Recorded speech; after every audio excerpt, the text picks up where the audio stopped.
por el ministro de Vista Extraordinario, señor Mario Carroza, resolvió revocar la sentencia de primera instancia en cuanto absolvía a don Hugo Gajardo Castro, disponiéndose en su lugar que se le condena en calidad de cómplices de los delitos de homicidio calificado objeto de la investigación. Actualmente este acusado se encuentra fallecido. Y además confirma con declaración aquellas condenas impuestas por el sentenciador de primer grado respecto del acusado Ernesto Betke Wolf, que lo condena como autor de los mismos ilícitos, pero eleva las penas inicialmente impuestas por el señor Carroza de 10 años y un día a la de 15 años de presidio mayor en su grado medio. Y respecto del segundo acusado, Hugo Schudek Toutín, queda condenado también como autor de esos delitos a la pena de 10 años y un día, de manera tal que se eleva la originalmente impuesta de 5 años y un día.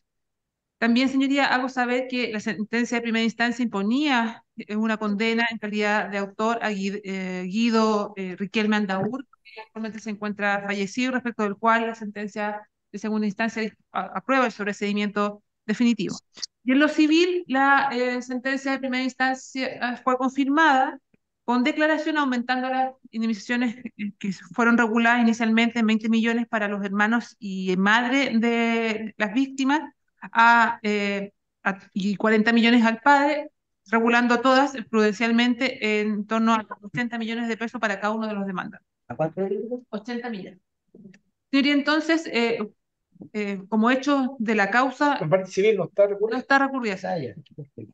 Como hechos de la causa que no fueron controvertidos por ninguno de los recursos en esta sede, ni tampoco en segunda instancia, al menos como hecho establecido, no sé, respecto a la participación, que es lo que ha habido controversia, se consignó en el considerando segundo de la sentencia del señor Carroza el siguiente hecho, que el 19 de diciembre del año 1973, alrededor de las 20:30 horas, una patrulla militar del Regimiento de Infantería Mendoza, del número 1 de WIN, del Ejército de Chile, a cargo de dos capitanes actualmente fallecidos. Uno de ellos era uno de los condenados, Guido Hermes Riquelme Andaur, y los tenientes Ernesto Betke Wolf y Hugo Schudek Tutín, en cumplimiento de órdenes mandados por el comandante de la unidad, que fueron transmitidas a través de uno de los capitanes, que actualmente se encuentra fallecido, proceden a retirar desde la cárcel pública de Santiago a los detenidos víctimas de estos autos, don Jorge Pedro Pacheco Durán, don Denrio Max Álvarez Olivares y don Ernesto Domingo Mardones Román, circunstancia que queda registrada en la hoja de vida, en la hoja de registro, en el libro de servicio de guardia respectivo del establecimiento penal, y se les traslada en una camioneta tipo 3/4 con baranda a un sector despoblado denominado Las Canteras de la comuna de Colina. Una vez en ese lugar, los oficiales al mando, actualmente fallecidos, disponen que los detenidos, que estaban con las manos atadas y con la vista vendada, se bajaran del vehículo y ordenan al resto de la patrulla, los tenientes Aravena, actualmente fallecido, y los acusados condenados Betke y Schudek, que los ejecutaran, lo cual concretan mediante disparos de larga distancia que les provocan a las víctimas heridas a bala y perder la vida en el mismo lugar. Que consumado el delito, la patrulla toma los cuerpos sin vida de estas personas y los traslada hasta el servicio médico legal, lugar donde finalmente los abandona. El informe de autopsia realizado a las víctimas de estas causas da cuenta de que la causa de muerte fueron, en el caso del señor Pacheco Durán, 3 heridas de proyectil, en el caso de Denrio Max, 2 heridas de tórax con salida de proyectil, y en el caso de don Ernesto Mardones, 6 heridas de proyectil. Estos hechos fueron calificados por el señor Carroza como constitutivos de 3 delitos de homicidio calificado previsto en el artículo 391, número 1 del Código Penal, circunstancia primera y quinta, esto es alevosía y premeditación conocida, desde que los los hechores cometieron sus crímenes actuando sobre seguro, buscando un lugar solitario y oscuro para ultimar. Además, la sentencia de primera instancia estimó que estos hechos fueron cometidos en carácter de lesa humanidad, Y respecto de la participación que se le atribuía a cada uno de los acusados, señorías, respecto de Roberto Hernández Maturana, lo absuelve porque tanto su declaración indagatoria, que desconoce los hechos, como de las declaraciones de los coimputados, no existen antecedentes concluyentes que lleven a la convicción al sentenciador de que la participación se le atribuyó respecto de estos hechos. eh, Esta decisión fue confirmada por la sentencia de segunda instancia objeto de los recursos de casación. Además, absolvió el señor Carroza a Hugo Gajardo, actualmente fallecido, y esta decisión fue la que fue revocada y finalmente se le condena a Gajardo Castro como cómplice de los delitos, siendo el segundo al mando del regimiento de Huil. Pero como señalé, este acusado se encuentra actualmente fallecido. También condena, o también establece la participación en la sentencia de primera instancia de Guido Riquelme Antaur, quien se encuentra confeso, según fue calificado su declaración indagatoria por el sentenciador de primera instancia, y además consta la declaración de los coacusados Judek y Arellano, perdón, Aravena, que actualmente se encuentra fallecido, que los indican como uno de los oficiales que formaron la patrulla, que los sitúan en el lugar como que los acompañó tanto a Jude como a Aravena, ejecutando directamente a las víctimas con los respectivos disparos y por lo tanto se consideran estas declaraciones de los coacusados como verosímiles y da cuenta de que actuaron conforme al artículo 15 número 1 y en ese sentido el sentenciador de primera instancia condena como autor ejecutor a Riquelme Andaú. Respecto del acusado Ernesto Vázquez Wolf, si bien en su declaración indagatoria niega los hechos, eh, pero en su contra, dice el sentenciador de primera instancia, constan otras tres declaraciones de los otros imputados, Aravena, Guido Riquelme y Jude, que los indican también como que acompañó al primero a la cárcel pública a sacar a los detenidos. Guido de Riquelme los indica como uno de los autores de los disparos, juntos a Aravena y Rudolf, y también Judek los indica como uno de los oficiales que recibe la orden de su superior para perpetrar este ilícito. Y en ese tanto entonces se le condena por el sentenciador de primera instancia como autor material de los hechos. Y finalmente Hugo Judek Tutin está confeso en el delito, da cuenta detalladamente cómo ocurrieron los hechos, a ese punto entonces se le tiene por partícipe en calidad de autor del 15 número 1, entendiendo que su declaración es una confesión pura y simple. Se le reconoce incluso no solamente la irreprochable conducta anterior, sino que además se le reconoce la colaboración sustancial de forma calificada, precisamente porque con su declaración sirvió para establecer la participación de los demás acusados en el delito. Bueno, con esos antecedentes entonces se determina la sentencia impuesta por el sentenciador de primera instancia, se rechazan las alegaciones planteadas por la defensa en orden a la media prescripción, la prescripción gradual, perdón, la prescripción de la acción penal y del delito, la amnistía alegada por las defensas, también la eximente de responsabilidad del 10 número 10, del 214, del 211, se le reconoce por el sentenciador de primera instancia la colaboración sustancial respecto de Chudek en carácter de calificada, la rechaza respecto del resto y reconoce la irreprochable conducta anterior respecto de todo, calificando la misma respecto de todos los condenados como autores, salvo el señor Chudek Tutin. Entonces, en base a ello, en consideración a la pena asignada al delito en ese tiempo, se trata de delitos reiterados, entonces se aplica la regla de 509, considerando que todos le favorece la minorante del 11 número 6 de carácter calificada, y además al señor Chudek se le reconoce la colaboración sustancial, rebaja a todos, luego del aumento con la reiteración, rebaja a todos en un grado la pena, y al señor Chudek le rebaja en 2 grados la pena, imponiéndose las penas que se señaló al inicio de la relación. De años y un día en general, 5 años el señor Chudek. Absolviendo entonces a aquellos que, a Roberto Hernández y Hugo Gajar.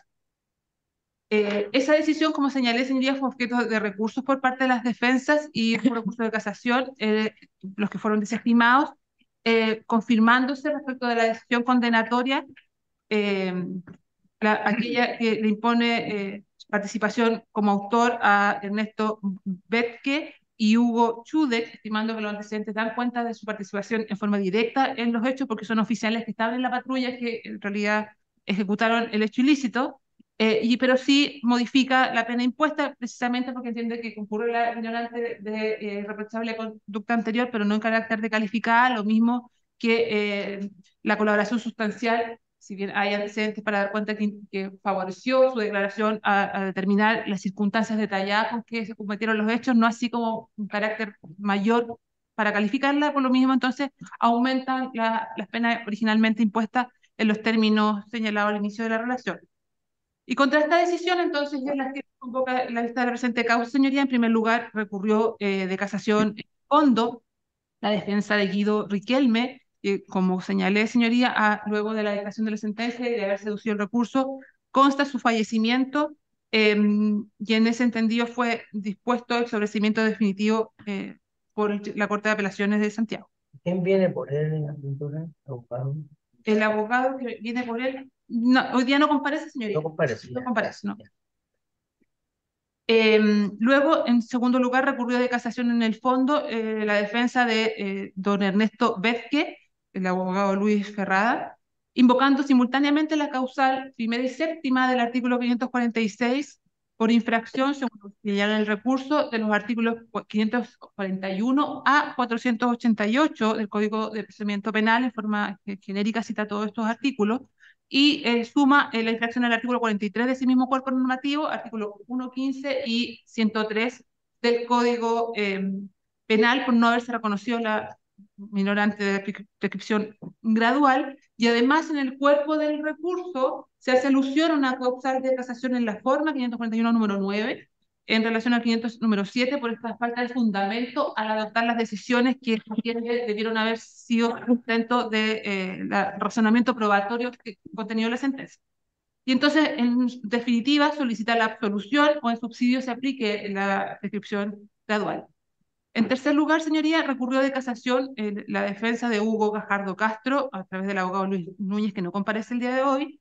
Como señalé a este respecto, no consta en el proceso, pero de su extracto de filiación que se obtuvo de la página tenemos acceso del registro civil, él falleció el 14 de enero de este año.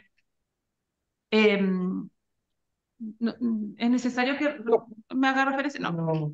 A continuación, señoría, la defensa de Hugo Jorge Chudek Putin, representado por el abogado Murat, al momento de recurrir, invoca la causal 546 número 1 del Código de Procedimiento Penal en relación al 11 número 8, 68 y 103 del Código Penal, 211 y 214 del mismo, del Código de Justicia Militar. Solicita que se anule la sentencia y se espera de reemplazo que condene a su representado a una pena no mayor a 3 años y un día, de presidio mayor en su grado menor en su grado máximo, y se le sustituye por la libertad vigilada intensiva. Es el sentenciado que ha confesado los hechos y su participación, de manera tal que dice que se configuran todas estas eximencias o atenuantes de responsabilidad objeto de su causal de casación.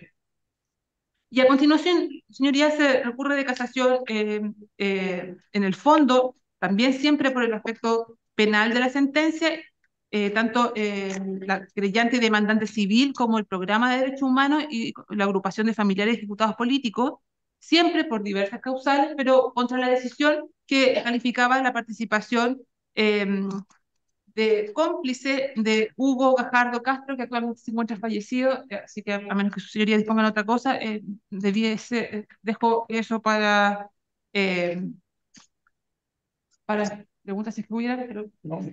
eso. Está fallecido. Está fallecido el objeto. Está en su momento de resolución del caso. Son los antecedentes de la vista de la causa. Bien, escuchamos al abogado señor Ferrada. ¿Está por Zoom? Sí. Sí, excelentísima corte. No sé si está bien la transmisión. Se le escucha, abogado. Se escucha bien. Muchas gracias. Excelentísima Corte, con la venia del señor presidente voy a alegar el recurso de casación interpuesto por mi representado Ernesto Betke y lo voy a hacer en forma, he pedido poco tiempo, porque voy a concentrar la alegación fundamentalmente en el aspecto de la infracción al número 7 del artículo 546 del Código de Procedimiento Penal Antiguo, es decir, las infracciones a las normas reguladoras de la prueba. En apretada síntesis, y como se desprende también de la relación que se ha oído, el señor Betke defendió su posición y alegó desde el primer momento su falta de participación en los hechos del ilícito que se ha denunciado. Nunca reconoció haber participado.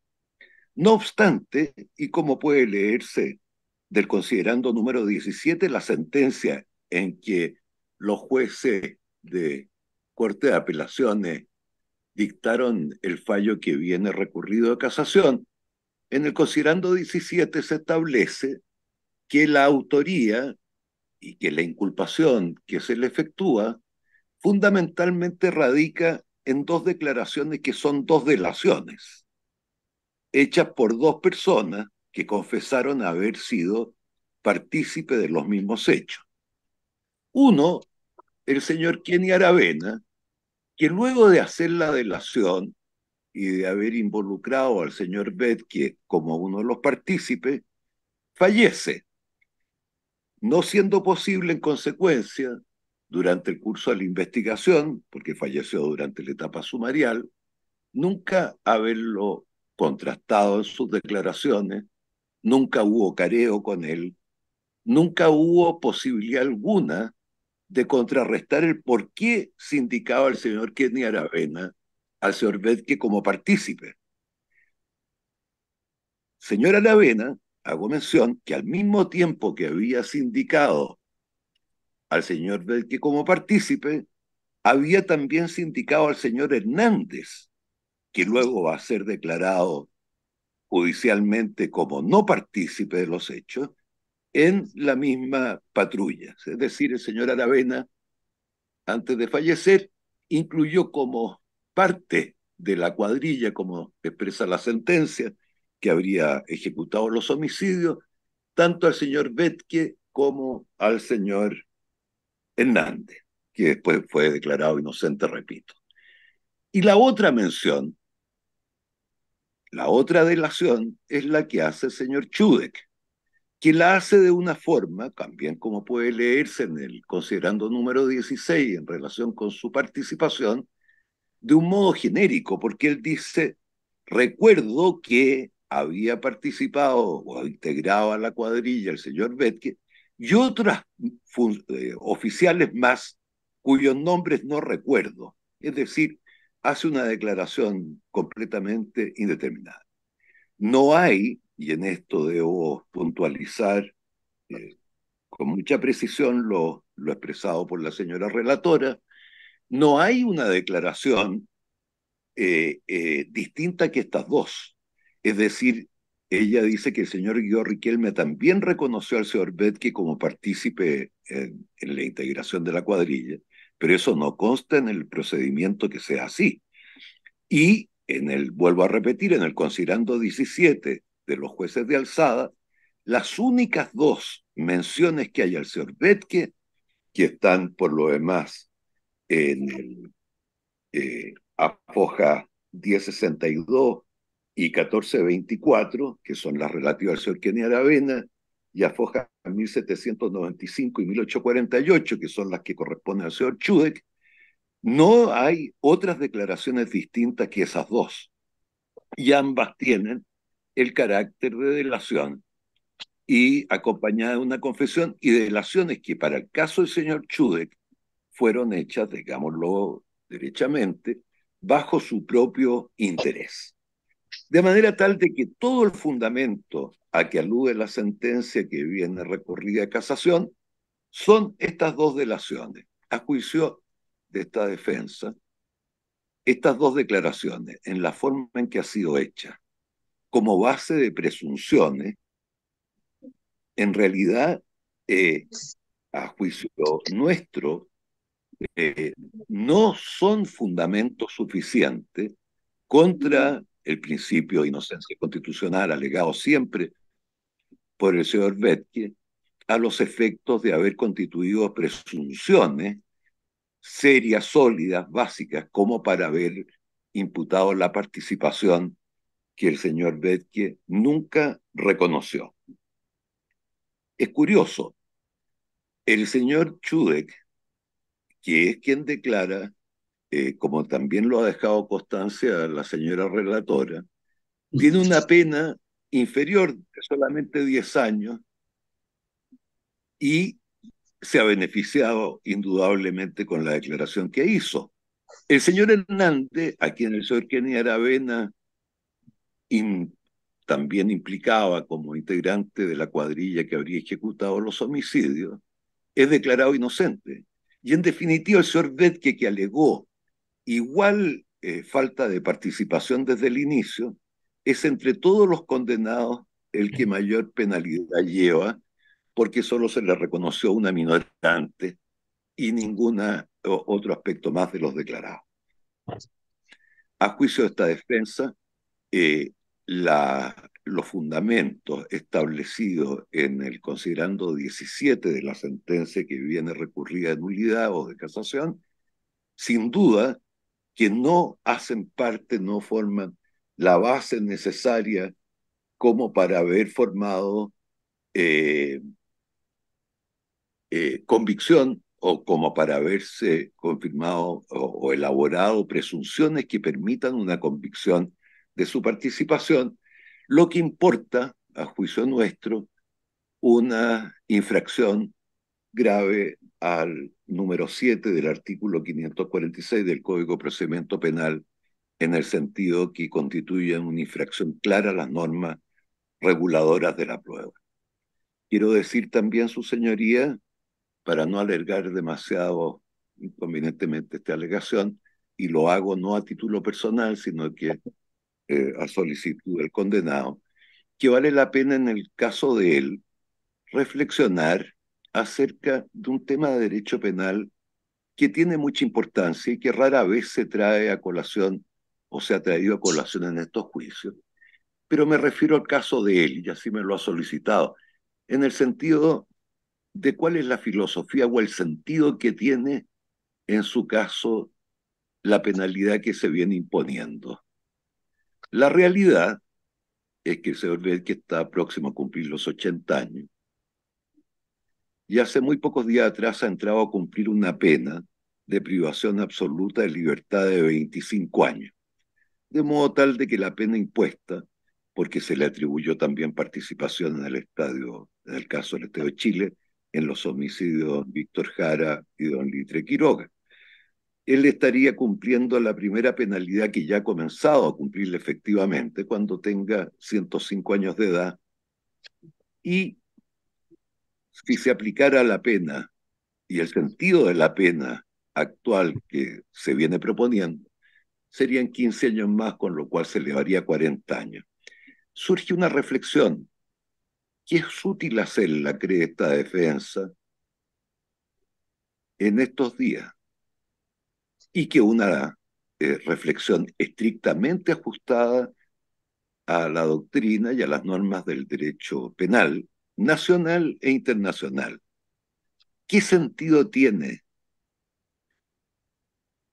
una pena adicional a la ya recibida y en estado de cumplimiento por el señor Betke 50 años más tarde, y que lo llevarían, para que fueran efectivas, para que fueran con el sentido rehabilitador, reeducador, de reinserción social, o aún para que fueran como la doctrina moderna lo plantea, en el sentido de tener un sentido, el jus punendi, de prevención, ya no individual, de prevención social o de coacción psicológica social, como también se la denomina conforme a la doctrina Roxin, o si se quiere ver en la forma clásica del sentido de la pena y del derecho penal, desde Kant en adelante, desde muy antiguo,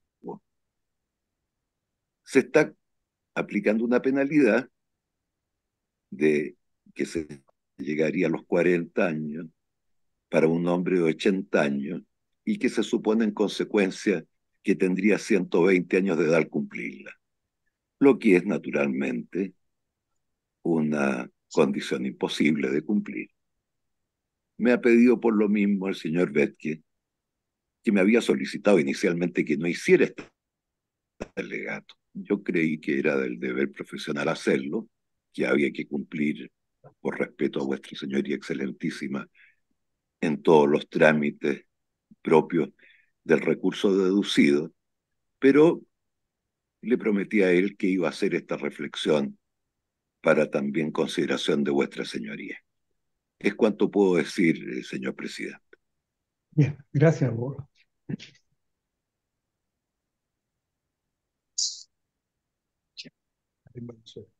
Abogada señora Valenzuela. Muchas gracias, señor presidente. Con la venia del señor presidente y de esta excelentísima sala, alego en representación de don Hugo Chudek Tutín, por delegación de poder del abogado Juan Carlos Mansvik. Sus señorías excelentísimas, esta defensa ha recurrido de casación en el fondo de la sentencia dictada por la Ilustrísima Corte de Apelaciones de Santiago de fecha 23 de abril del año 2020, la cual confirma con declaración la sentencia dictada por el ministro instructor, el señor Mario Carroza Espinosa. Esta declaración consiste, tal bien como lo señaló la señora relatora, sus señorías excelentísimas, en elevar la pena de mi representado de 5 años y un día a la pena de 10 años y un día. Esto sería por no reconocer, como se había reconocido en primera instancia, el artículo 11, número 6 del Código Penal como muy calificado, y a su vez, sus señorías excelentísimas, el 11, número 9 como muy calificado. En virtud de eso, sus señorías, y considerando efectivamente que esta sentencia está dentro de los términos del recurso de casación contemplados en el artículo 546, número 1 del Código de Procedimiento Penal, en el sentido, sus señorías, de que efectivamente el cómputo de la pena a la cual se ha llegado precisamente no es el correcto, en el sentido de no haberse acogido las atenuantes como los ha alegado la defensa, es que esta defensa recurre de casación en el fondo, considerando, sus señorías excelentísimas, que se han vulnerado los artículos 103, artículo 68, artículo 11, número 8 del Código Penal, y a su vez, sus señorías excelentísimas, el artículo 211 en relación con el artículo 214 del Código de Justicia Militar. Esas serían las leyes infringidas que considera esta defensa con esta sentencia de segunda instancia a la cual es recurrida. ¿Cómo se ha producido a virtud o a miradas de esta defensa, sus señorías excelentísimas, esta infracción? Pues bien, si bien es cierto, como podrán decir mis honorables contradictores, efectivamente esta excelentísima Corte ya tiene jurisprudencia sentada al respecto de lo que es la aplicación del artículo 103 del Código Penal, o el mal llamado media prescripción, es necesario que esta defensa, estando vigente este artículo y este precepto en nuestras leyes reguladoras, efectivamente se ve la obligación de llamarla igualmente a ser aplicada, en virtud de que no ha sido derogada y se encuentra vigente en nuestros estatutos legales. En este sentido, sus señorías, existiendo al respecto de este caso particular, efectivamente la convicción y la certeza de que efectivamente las víctimas de autos sí se encuentran fallecidas, y es por eso en virtud de la pena de mi representado, es que sí se puede contabilizar el tiempo efectivo en el sentido de aplicar el artículo 103 del Código Penal. Si bien es cierto, se ha dicho que la jurisprudencia tanto internacional como nacional dice que la aplicación de aquel artículo no es posible por tratarse de delitos de lesa humanidad, y que efectivamente son delitos de los cuales no puede efectivamente quedar en impunidad la aplicación de una pena. En ese sentido, esta defensa, su señoría, considera que no estamos hablando de impunidad, simplemente estamos hablando de aplicar el artículo en virtud de una atenuante de responsabilidad penal en virtud del tiempo, y esto, su señoría, basado en el principio de legalidad contenido en el artículo 19, número 3 de la Constitución Política de la República. Entendiendo a su vez también, su señoría, que el derecho internacional y la Convención de los Derechos Americanos en el artículo 5 así lo contempla, es que esta defensa solicita que efectivamente se tenga en consideración la aplicación de esta atenuante. Es del caso, sus señorías excelentísimas, que habiendo existido la aplicación de esta atenuante, también correspondería a su vez entonces la aplicación del artículo 68, inciso 3 del Código Penal, que además, entendiendo que a nuestro representado tanto en primera instancia como en segunda instancia se le reconoce la atenuante del 11 número 6 y la atenuante del 11 número 9, se entendería que teniendo dos o más circunstancias atenuantes y ninguna agravante, correspondería rebajar la pena en 2 o 3 grados, de modo tal que efectivamente podríamos haber llegado, su señoría, a la pena que esta defensa solicitó en primera instancia.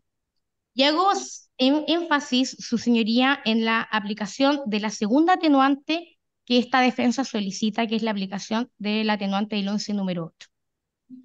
¿Por qué del 11 número 8, su señoría, es excelentísima, es la cual ha sido denegada por la Ilustrísima Corte de Apelaciones? En el sentido de que la interpretación que le da la Ilustrísima Sala dice relación directamente con que mi representado no se habría entregado en la fecha acaecida de los hechos, que sería en 1973. Pues bien, en el caso de mi representado, su señoría, excelentísima, es un caso muy distinto a los que siempre tiende esta defensa a alegar en esta excelentísima corte. Resulta que mi representado no fue citado al tribunal por el ministro instructor, no fue mencionado por ninguno de los copartícipes de esta causa y efectivamente nunca fue denunciado. Él se presentó a declarar en forma absolutamente voluntaria, reconociendo de inmediato la participación en los hechos. Y esto, sus señorías excelentísimas, consta a fojas 1975 y a foja 1848 del expediente. Y es por esta razón, sus señorías excelentísimas, que tanto en primera instancia como en segunda instancia se le reconoce el atenuante del artículo 11 número 9 y se le niega la del 11 número 8, considerando que efectivamente él no se habría entregado a la fecha acaecida de los hechos. Puedo además, sus señorías excelentísimas, solo a modo de ilustración, señalar que efectivamente en las declaraciones de los coimputados, el cual ha sido ya mencionado el señor Aravena, a fojas 496, 497, 498, 677, 1424, 1541, nunca nombra a mi representado. Jamás. Ni siquiera lo reconocen. A su vez, la declaración del coimputado, Hugo Enrique Gajardo Castro, a foja 550, no menciona jamás a mi representado. Su señoría, seguidamente de los careos que efectivamente existen en los otros condenados, el señor Rudolf, al respecto del regimiento B, jamás menciona a mi representado. Su señoría, fojas 1111, donde se amplían las declaraciones de los partícipes de esta situación, jamás se menciona a mi representado por ninguno de ellos. El señor Luis Betkel tampoco lo menciona su señoría. El señor Ricardo Ernesto Hidalgo, a foja 120, su señoría no menciona a mi representado. Entonces, en virtud de todos estos antecedentes y que efectivamente se extrae que es él quien concurre en forma voluntaria donde el ministro Carroza, reconoce su participación en los hechos, menciona con quién lo habría hecho, es que efectivamente esta defensa considera que se cumple con todos los presupuestos fácticos para aplicar la otra atenuante, que es la atenuante del artículo 11 número 8 del Código Penal. Asimismo, sus señorías excelentísimas, esta defensa alegó la aplicación del artículo 211 en relación al artículo 214 del Código de Justicia Militar. Y entendiendo que ya existe al respecto una pronunciación de esta excelentísima Corte, solo me voy a referir al capítulo en el que efectivamente esta defensa considera que se dan los presupuestos para la aplicación de los preceptos legales citados. Pido autorización a la excelentísima Sala para leer el párrafo, que es muy cortito. Sí, Dice, muchas gracias, señor presidente. En cumplimiento de órdenes emanadas del comandante de la unidad militar, Felipe Galler, señala además que una vez que en el lugar se dispone que los detenidos bajen del vehículo y que el capitán Rudolf le ordena a los tenientes Aravena y Betket y a Chudek y al subteniente Hernández, que componían la patrulla, que los ejecute. Se establece por el ministro instructor que efectivamente ellos actúan en cumplimiento de un deber y de una orden militar. Entendiendo que efectivamente se establece que existe la orden y que por supuesto no estamos dentro de la aplicación completa de lo que es el artículo 214 propiamente tal, porque no es un cumplimiento de un deber la orden que ellos recibieron, se entiende, sus señorías excelentísimas, que sí procedería a la aplicación, bien digo, del artículo 211 en relación con el artículo 214 del Código de Justicia Militar. ¿De qué manera considera esta defensa que, en definitiva, la infracción a todas las normas legales citadas influyen o han influenciado lo sustitutivo del fallo, los positivos del fallo? Sus señorías excelentísimas, directamente y a modo de resumen, ustedes son mejores conocedores del derecho que esta humilde abogada, es que el hecho de haber reconocido estas atenuantes efectivamente podrían haber permitido la aplicación del artículo 68, inciso tercero del Código Penal a mi representado, y por ende, su señoría excelentísima, haberle aplicado una pena que se encuentre dentro de aquellas que contemplan los beneficios de la ley 18.216. En virtud de todos estos antecedentes y en honor al tiempo de esta excelentísima sala, solicito a vuestro tribunal tenga bien acoger el recurso de casación en el fondo invocado y en definitiva dictar la correspondiente sentencia de reemplazo acogiendo las atenuantes alegadas por esta defensa en la correcta aplicación del artículo 68, número 3 del Código Penal, y en definitiva se le condena a mi representado a una pena que se pueda cumplir en libertad conforme lo dispone la ley los artículos y la ley contemplada, la 18.216. Es todo cuanto puedo alegar, excelentísimo tribunal. Muchas gracias. Gracias. Corresponde los alegatos a la abogada señora Andrea Gatini. Muchas gracias, señor presidente. Con su venia y la de este excelentísimo tribunal, comparezco en representación de los querellantes y demandantes civiles en la presente causa, don Mario Álvarez Jiménez, doña María Olivares Díaz y don Alnis Álvarez Olivares, padre, madre y hermano de Denrio Álvarez Olivares, 17 años de edad, estudiante universitario, dirigente estudiantil y militante del Partido Comunista. Represento también a don Mario Mardones Román, hermano de Ernesto Mardones Román, 19 años de edad, estudiante universitario militante del MIR, y a don Juan Carlos Pacheco Durán, doña María Raquel Pacheco Durán y doña Auristela Pacheco Durán, hermanos de Jorge Pacheco Durán, 20 años de edad, artesano y militante de la izquierda cristiana.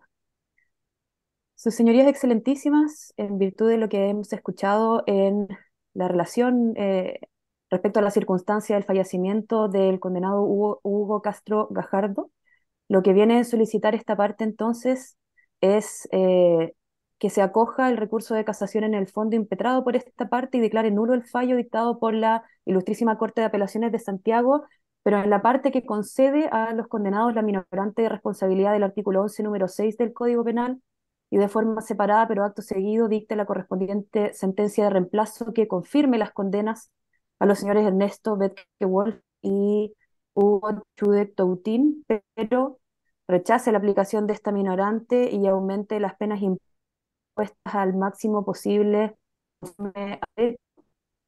Solicita en todas sus partes los recursos impetrados por los condenados. Sus señorías excelentísimas, en relación al recurso de casación, como he dicho, esta parte, seré breve. La verdad es que en relación a la inaplicabilidad, ¿cierto?, de la circunstancia atenuante de la irreprochable con su conducta anterior, insistiremos hasta el cansancio, su señoría, que es un error de derecho que los condenados se beneficien por esta atenuante basados en el único antecedente de que no existe reproche en sus extractos de filiación y antecedentes, la forma en que ocurrieron estos hechos, la edad de las víctimas y el hecho de que haya tardado toda esta inmensa cantidad de tiempo en poder esclarecerse los hechos. Eso solamente fue posible por el contexto de absoluta en que los hechos se cometieron. Estamos hablando de diciembre del año 73. Creo que estos antecedentes deben ser en consideración y que no puede entonces ampararse a los condenados por esta atenuante. Sobre todo considerando también su señoría e incluso de los propios dichos de la defensa del señor Ernesto Betke Wolf, que incluso él fue ya condenado con dejar en diciembre del año 3, antes incluso que hubiera hechos. La influencia social y lo dispositivo del fallo, entonces de no mediar este error de derechos, debería la pena alta posible por se solicita entonces que se acoja a parte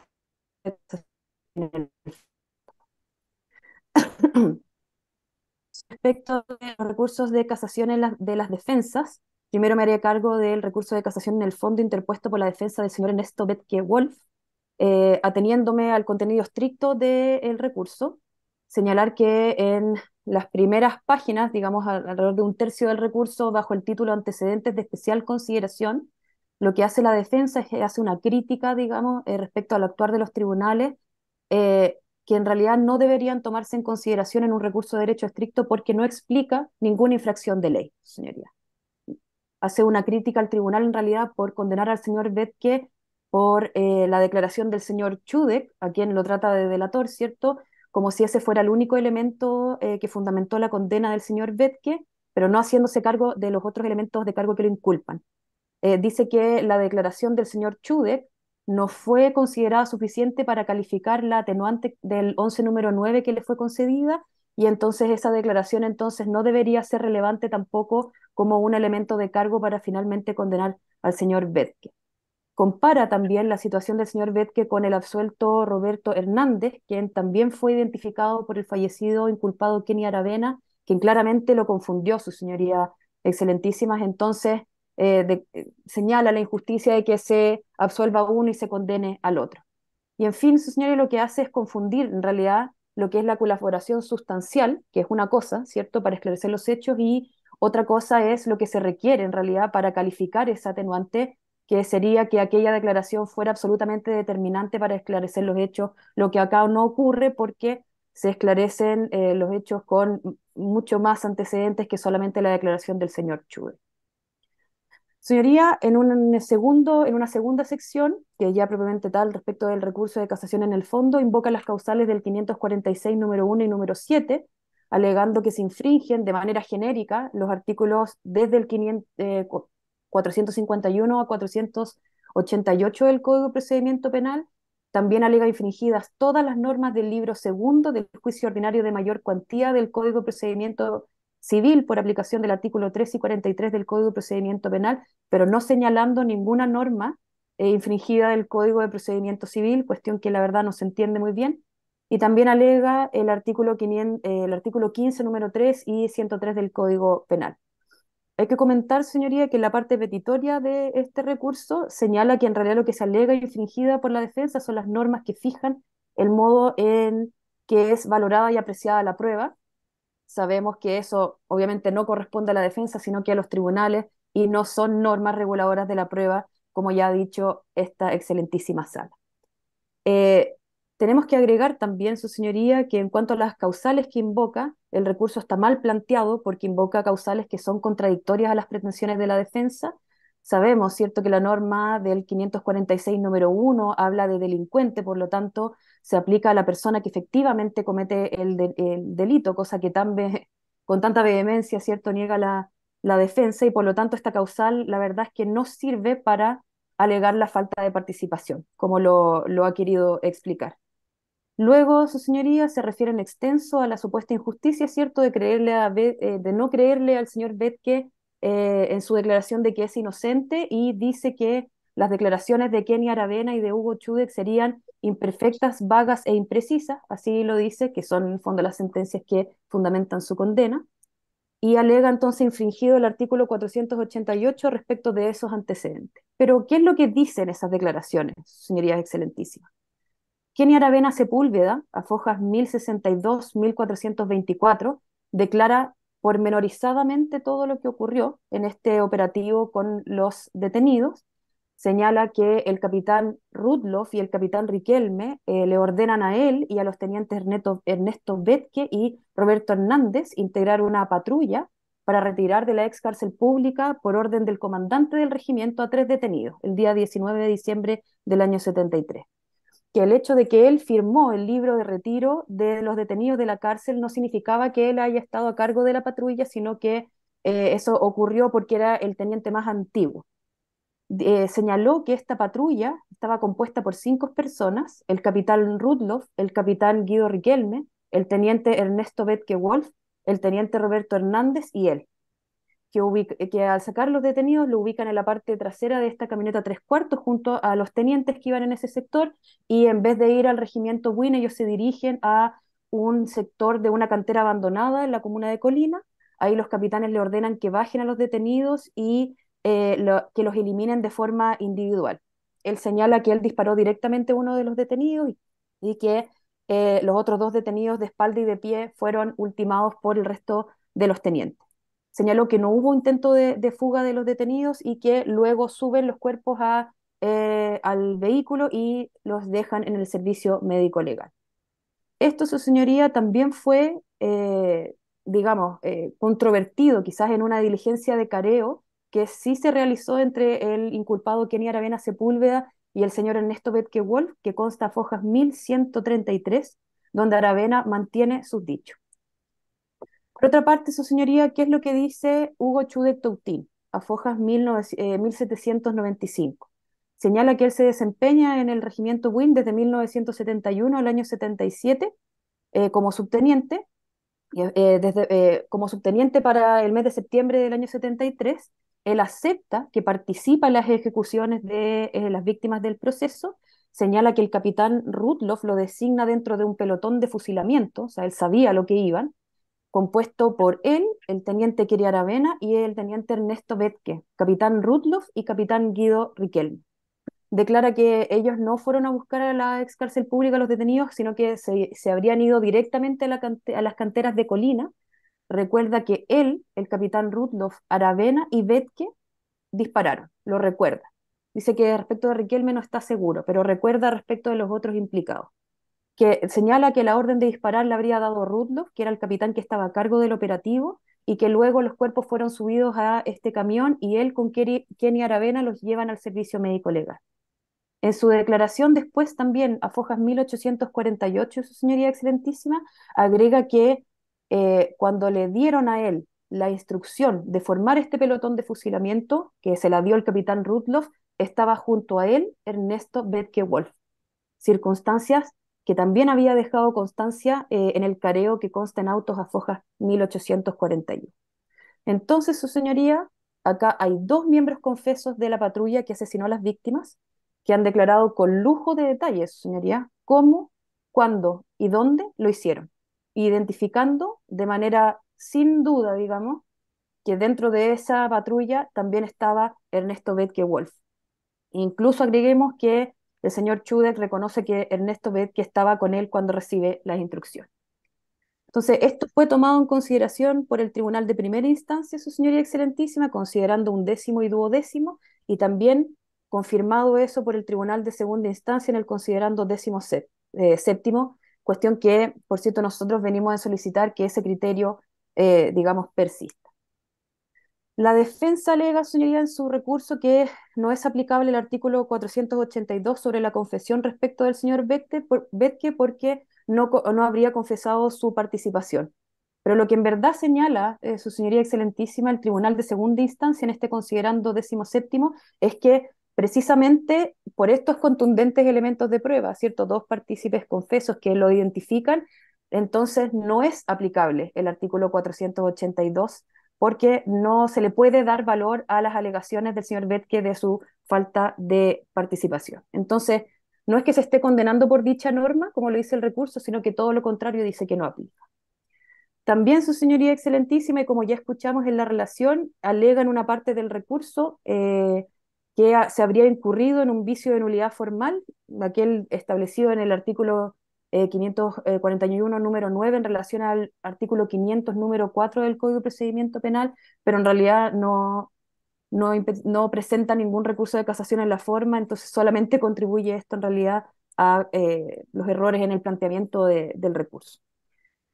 Luego, su señoría, quizás en una tercera sección, y a pesar de que alega la falta de participación, en un segundo capítulo también alega la infracción del artículo 103 del Código Penal, la aplicación de la media prescripción.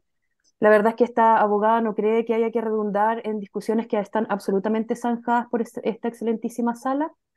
Solo decir que tanto la prescripción como la media prescripción, como él ya lo ha dicho en jurisprudencia contundente, digamos, esta excelentísima sala, tiene como fundamento base el transcurso del tiempo y por lo tanto son igualmente inaplicables para crímenes de lesa humanidad. Se solicita entonces, su señoría, que este recurso, entonces, tanto porque está mal invocada la causal planteada como por carecer de fundamentación de forma general, entonces sea rechazado. Ahora, en cuanto a la casación en el fondo impetrada por la defensa de Hugo Chudek Toutín, su señoría, invoca la causal del 546 número 1 del Código de Procedimiento Penal porque se impone una pena más grave de la que corresponde a el condenado. Alega infracciones del artículo 11 número 8, del artículo 103 del Código Penal, del artículo 211 en relación al 214 y el artículo 68 del Código Penal, como ya hemos escuchado. Sobre las alegaciones de media prescripción, su señoría excelentísima, me remito a lo ya dicho recién, que no son aplicables a estos casos. Sobre el artículo 108 del Código Penal, señoría excelentísima, me voy a quizás quedar o me voy a concentrar un poco. No aplica en este caso, señoría, por la sencilla razón de que este proceso no fue iniciado por el hecho de haber confesado el señor Chudek. El señor Chudek confesó su participación luego de muchos años de tramitación, después de 5 años, porque él declara el año 2015, habiendo empezado este proceso el año 2010, y luego de 42 años de ocurridos los hechos, señoría. ¿Y por qué ocurrió esto?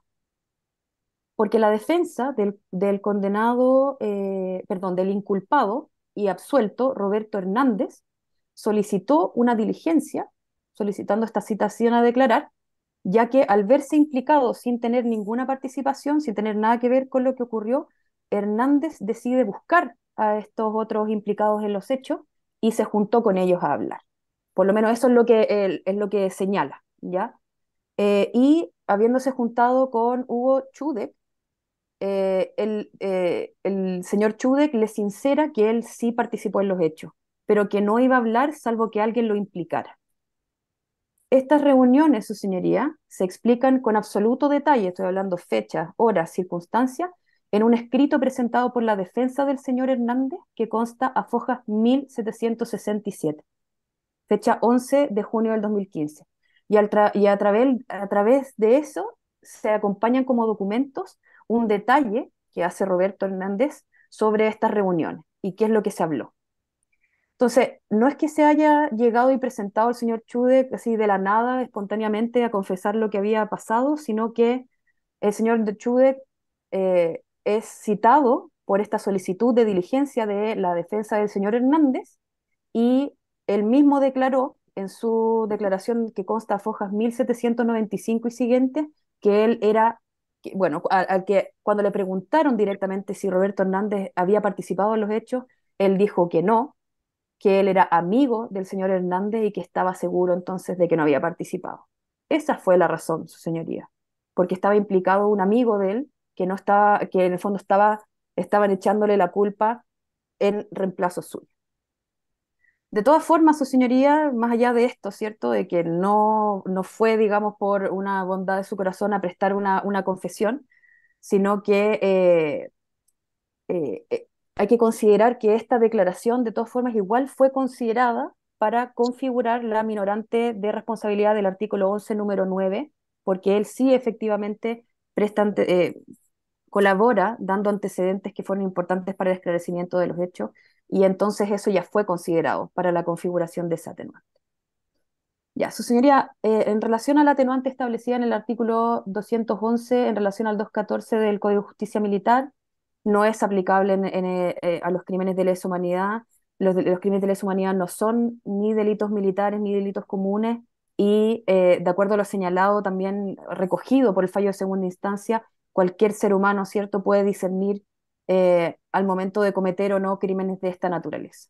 Por eso estamos de acuerdo con lo señalado en el fallo de segundo grado que lo dice en el considerando 21º.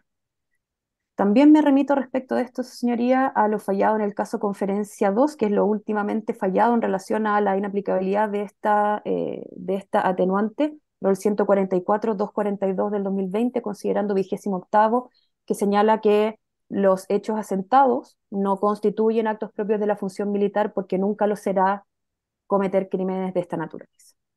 Por eso entonces, su señoría, y recapitulando, lo que se solicita es que se rechacen estos recursos de casación en el fondo impetrados por las defensas del señor Chudek y del señor Betke, y se acoja nuestro recurso de casación anulando el fallo de la Ilustrísima Corte de Apelaciones de Santiago en la parte que concede a estos condenados la minorante de responsabilidad del 11 número 6 del Código Penal, confirmando esas condenas, pero aumentando las penas al máximo posible según la ley en consecuencia. Es todo cuanto puedo alegar, su señoría. Muchísimas gracias. Muy bien. Jorge. Abogado, señor Carlos Estrada. Señor abogado. Muchas gracias, vuestra señoría. Escúcheme un segundito, por favor. Usted está en representación de don Roberto Hernández. Sí, vuestra excelentísima señoría, por don Roberto Hernández Maturana, que viene absuelto en primera y segunda instancia, su señoría, y no hay casación respecto a él. Justamente, eso es lo mismo que le quería mencionar, que está absuelto, no hay recurso de casación en su contra, de tal modo que la absolución queda firme. Por lo tanto, usted no necesita alegar. Si usted desea Perfecto, magistrado. residencia, no hay ningún inconveniente, pero si desea retirarse, tampoco lo hay. Perfecto, vuestra excelentísima, su señoría, desisto del alegato en atención a lo señalado por el señor presidente de esta excelentísima sala de la Corte Suprema de Justicia. Muy bien, muchas gracias. Me quedaré presente, vuestra señoría ilustrísima. Muy bien, perfecto. muy bien. Le corresponde alegar ahora a la señora Lilian Díaz. Tiene la palabra. Muchas gracias, consueña. En mi calidad de abogada del programa de Derechos Humanos, alego, eh, efectivamente, como escuchamos de la señora relatora, nosotros interpusimos recurso de casación para cambiar la responsabilidad del señor Hugo Gajardo, toda vez que la sentencia de segunda instancia revocó la sentencia de la primera instancia y lo condenó como cómplice. Nuestra intención era que esta excelentísima corte lo condenara como autor, sin embargo, falleció en enero de este año. De tal forma, nosotros encontramos que ha perdido oportunidad alegar a su respecto. Sin embargo, como existen dos recursos de casación en contra de la sentencia, esta parte quisiera reforzar ciertos conceptos respecto de por qué nosotros consideramos que la sentencia, que a su vez esta parte solamente había objetado esa parte, debería confirmarse o debería establecerse que está ajustada a derecho. Como escuchamos de la abogada que me precedió, querellante, las tres víctimas solamente faltaba quizás, tenían participación política, ya sea en el MIR o en también al principio era del MIR uno de ellos, pero después era parte de, no recuerdo el nombre cristiano, pero que era un partido político de la época. Sin embargo, los tres eran parte de la JAP en la población. Los tres eran contribuyentes de la labor del gobierno de Allende y de esta manera eran muy conocidos en la población. Y fue porque alguien de la población habló y es por ello lo fueron a detener, porque fue una detención específica respecto de ellos. Las víctimas, cuando las detuvieron, pasaron en un comienzo por el regimiento WIN, después estuvieron en la PDI y después pasaron a cárcel pública. Y es aquí de donde de la cárcel pública, funcionarios del regimiento WIN lo sacan. Aquí encontramos casi el mismo modo operandi de Caravana de la Muerte, toda vez que estábamos ante personas que se encontraban ya puestas a disposición de la autoridad, en este caso de la cárcel pública. El Estado ya estaba ejerciendo lo que correspondía respecto de ello, sin embargo los los van a buscar al lugar y desde aquí entonces los llevan directamente a su muerte, directamente los llevan a fusilar a Colina en unas canteras que había a la salida de Santiago. Entonces, su señoría, este juicio básicamente comienza y toma cuerpo una vez que se tiene certeza de esta situación, porque existe en los documentos, en los registros de novedades y en los documentos de la cárcel, una certificación donde daba cuenta de que el teniente Kirian Avena lo retiraba desde ese lugar. Esa fecha exacta está en los documentos y es ahí entonces donde comienza la investigación principalmente y tomando más fuerza, más peso. Se le somete entonces primero a proceso a don Kenny Aravena y es aquí donde la única persona procesada, que era él en un comienzo, luego de su detención preventiva, al principio señaló que no recuerda nada, pero luego entonces al mostrarle este documento comienza a colaborar con la investigación. Sin embargo, él fallece, es el primero que fallece de todos los inculpados.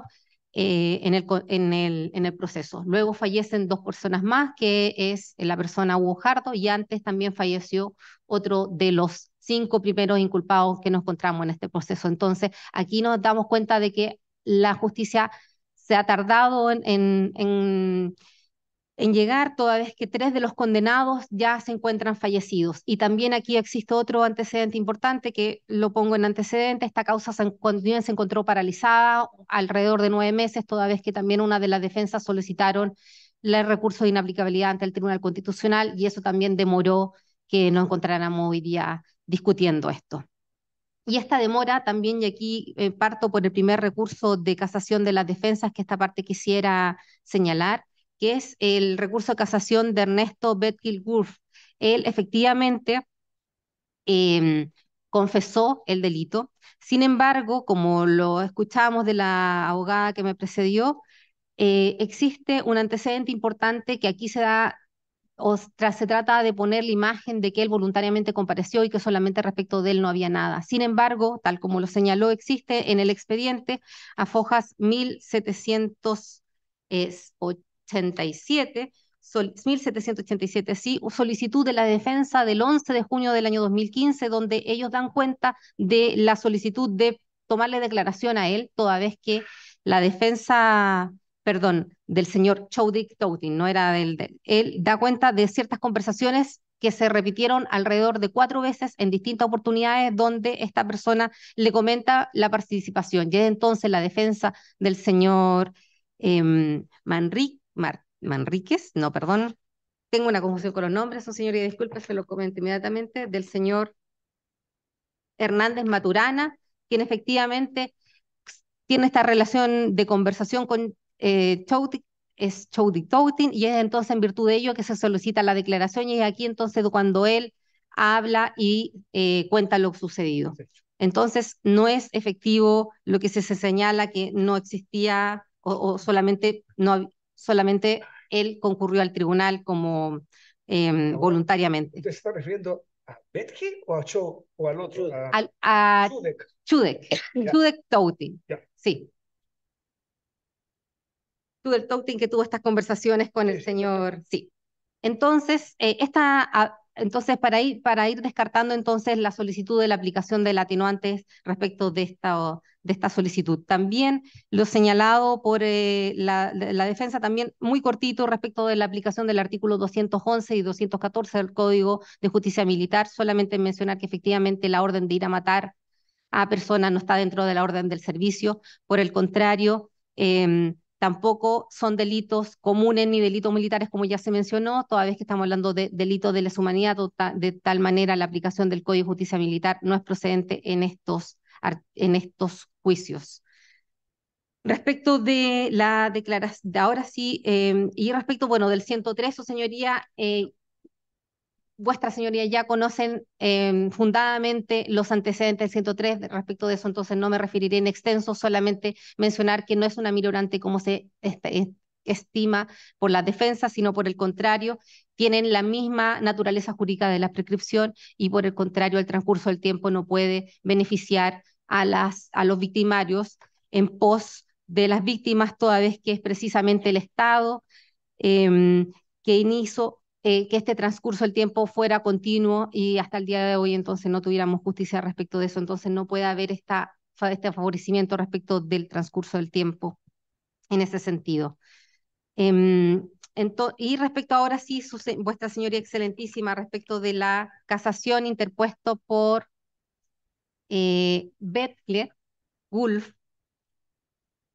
efectivamente, como escuchamos ahora de la defensa, él solamente se refirió al artículo 546, número 7, sin embargo, en su escrito de casación, que es un recurso estricto de derecho, él establece la solicitud del 546, número 1, y es aquí donde encontramos, como se ya mencionó, la discrepancia entre estas dos causales, toda vez que no puede, por una parte, respecto del artículo número 1, señalar que hay una mala aplicación del derecho cuando se califica el delito con arreglo a la ley y este imponga al delincuente ciertas aminorantes que para efectos de la pena no fueron consideradas, y por el otro que es su fundamentación principal, pedir la absolución. Él lo que establece en su recurso prácticamente es la no responsabilidad respecto de los hechos, que es totalmente contraria al artículo 546, numeral primero. Entonces, existe aquí una mala interposición respecto del recurso. De tal forma, su señoría, todo lo que cae de este recurso, esta parte ya fue mencionado y no quisiera entonces repetir los fundamentos que escuchamos por las querellantes al respecto. Entonces, para terminar, su señoría excelentísima, esta parte solicita se rechacen los recursos de casación interpuestos por las defensas y se establezca entonces que la sentencia de segunda instancia, que supera las condenas a la establecida por la primera, puesto que estableció la participación de una persona que venía absuelto y además declara que las penas fueron aumentadas, se encuentran ajustadas a derecho y por lo tanto debería establecerse eso. Muchas gracias. Muchísimas gracias.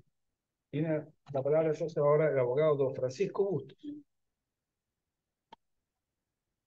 Muchas gracias, señor presidente. Con su venia y la de esta sala excelentísima, alego por la parte querellante AFEP, instando por el rechazo de los recursos de casación presentados para que se resuelva que en definitiva la sentencia del 23 de abril del 2020 dictada por la Ilustrísima Corte de Apelaciones de Santiago no es nula. Señoría, nosotros también teníamos un recurso de casación que ha perdido su oportunidad por el fallecimiento de uno de los inculpados, y yo también voy a reducir prudencialmente mis alegaciones habida cuenta los alegatos de la señorita Andrea Gatini y doña Lilian Díaz. Voy a ir en el mismo orden que expusieron las defensas. Señoría, en primer lugar, respecto de la defensa del señor Betke, muy rápidamente, las causales que se presentan son incompatibles porque la del artículo 546, número 1, no puede emplearse para pedir absolución. El recurso también tiene diversas comparaciones y comentarios que no son una cuestión anecdótica, sino que son prácticamente la mitad del recurso, casi hasta la página 11, y lo que nos demuestra que esta es una apelación encubierta. Se nombran más de 30 disposiciones como reguladoras de la prueba, lo cual es un error, y también hay solicitudes que son subsidiarias. Eso lo puede ver uno en el petitorio en las páginas 30 y 31, donde se pide la absolución o si no, la aplicación del artículo 103. Respecto del artículo 103, entrando al fondo, señoría, los argumentos son bien conocidos.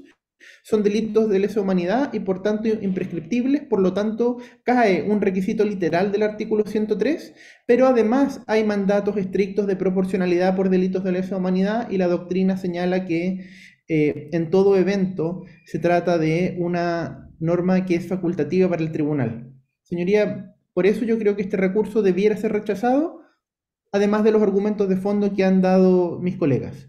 Respecto de el recurso de la defensa del señor Judek Tutin, esta se presenta por el artículo 546, numeral primero. En ese sentido yo no observo que haya un problema en cuanto a, digamos, un defecto formal, pero en cuanto a la aplicación que pretende del derecho sí hay errores. En primer lugar, respecto del artículo 11, número 8, la causal en su tenor literal nos dice que si la persona, pudiendo eludir la acción de la justicia, se ha denunciado y confesado, y eso no es lo que ha ocurrido en este caso. Como expresó la señorita Gatini, en el escrito de Fojas 1767 y siguientes, de junio del 2015, la defensa del señor Hernández señala la situación del señor Judek. Por lo tanto, él no confiesa ni el 73, ni el 74, ni el 75. Así que, por lo tanto, creo que ya solo por ese factor, más lo dicho anteriormente, debiera ser rechazado. Respecto del artículo 103, señoría, también aquí voy a ser muy breve porque me remito a lo ya dicho y a lo dicho por mis colegas. Y respecto de las órdenes del servicio, si bien en los hechos probados se emplea la palabra orden, no solo por ese hecho uno debiera hacer extensiva estas causales. De hecho, si nos remitimos al considerando segundo, en el numeral 2 se nos expresa que estos tres jóvenes de 19 y de 20 años venían con las manos atadas, con la vista vendada, los bajaron del vehículo y ahí mismo se ordena que los ejecuten. Entre ellos los tenientes Judek y Betke. Por lo tanto, el tenor de esta orden de matar a jóvenes de 19 años que están con la vista vendada y amarrados, ya solo ese hecho nos parece que no es una orden del servicio. El artículo 21 de la sentencia impugnada es muy claro en señalar que el derecho internacional limita mucho el cumplimiento de órdenes como defensa tratándose de delitos de lesa humanidad. No basta invocar que se cumplió una orden para justificar cualquier tipo de atrocidad. Y en ese sentido, el estándar del derecho penal internacional es claro. Está en el artículo 33 del Estatuto de Roma y nos plantea tres requisitos. El primero es la existencia de una obligación legal, de obedecer órdenes de un superior, sea este un civil o un militar. Uno podría decir que existía la dependencia jerárquica. Pero debe además desconocerse que era una orden ilícita, artículo 33, número 1, letra B del Estatuto de Roma. Y en este caso, matar gente en el suelo, amarrada, jóvenes de 20 años, no parece una orden militar, no, es más, parece algo sumamente reñido con cualquier idea de honor, en fin. Por lo tanto, aquí nos parece que esto ya es ilícito y además, señoría, existe otro estándar, que es que se excluyen aquellas órdenes que son manifiestamente ilícitas. Artículo 33, numeral primero, letra C del Estatuto de Roma. El test de la ilicitud manifiesta está en el derecho penal internacional consuetudinario y también en instrumentos convencionales. Ahí me remito al Tratado de Derecho Penal Internacional, la tercera edición de Berle y Jesberger, las páginas 425 y 426. Y en todo evento, señoría, hay consagración normativa de la imposibilidad de emplear la defensa de cumplir órdenes en el artículo 33, número 2 del mismo Estatuto de Roma, que nos señala una presunción de ilicitud manifiesta de toda orden de cometer actos de genocidio o delitos de lesa humanidad, como es en este caso el asesinato. Señoría, por eso, y para no extenderme más, esta parte considera que la sentencia está muy bien fundada y que los recursos tienen problemas tanto de forma y de fondo en el caso del señor Bethke-Wolf y tiene errores de derecho en el caso del señor Chudek y por lo tanto debieran ser rechazados, resolviendo en consecuencia que la sentencia del 23 de abril del año 2020, pronunciada por la Corte de Alzada Capitalina, no es nula. Termino ahí mis alegaciones. Terminamos. Terminamos.